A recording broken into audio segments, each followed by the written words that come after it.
In a quiet alley of Qazwin, tucked between stone buildings and the hum of life, there was a shop unlike any other.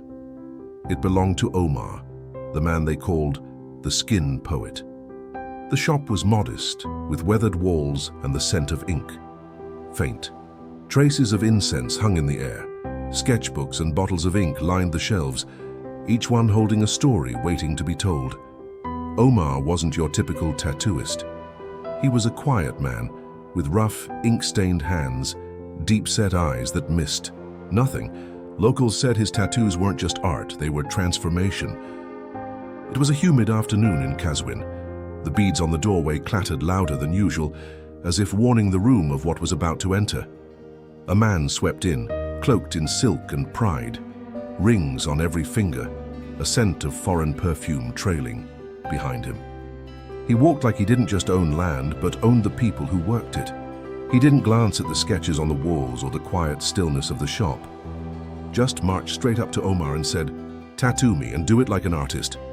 Omar didn't flinch, just nodded and asked, "What image do you have in mind?" The man grinned. "A lion, fierce, powerful. Put it here," he said, tapping his shoulder blade, and sat down. Omar dipped the needle into the ink and touched skin. The man flinched hard. "Wait, that hurts," he snapped. Omar didn't pause, just said quietly, "It's just the beginning. True art requires patience." A moment passed. "What part are you doing now?" the man asked, eyes narrowing. "The tail," Omar replied. There was a scoff. "Skip it. A lion doesn't need a tail to be feared." Omar gave a small nod, adjusted his design, and kept going. "What now?" he asked. "The ears," Omar said calmly. "Leave those out too," the man muttered. "What matters is the face." Moments passed. Another jerk. "Now what?" he demanded. "The stomach." "Skip that, it's just a stomach." Omar leaned back in silence. His hands dropped to his lap. He looked at what was left, a half-inked canvas of a lion that no longer looked like one. Then, without a word, he set the needle down, folded his arms, and looked at Qasim with quiet amusement. Qasim frowned.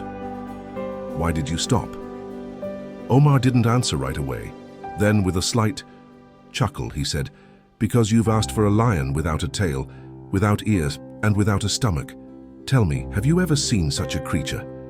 Qasim blinked, caught off guard. "Well, no, but..." Omar cut him off, his words sharp. "A lion is not a lion if you strip it of its part," Omar continued.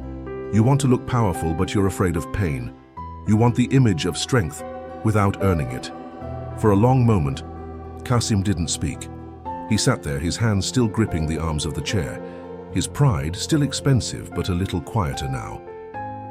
With a deep breath, Qasim nodded. "Finish the tattoo, all of it. No more protests, no flinching." Omar just smiled and picked up his needle once more. Now, as the needle worked its way through his skin, Qasim understood.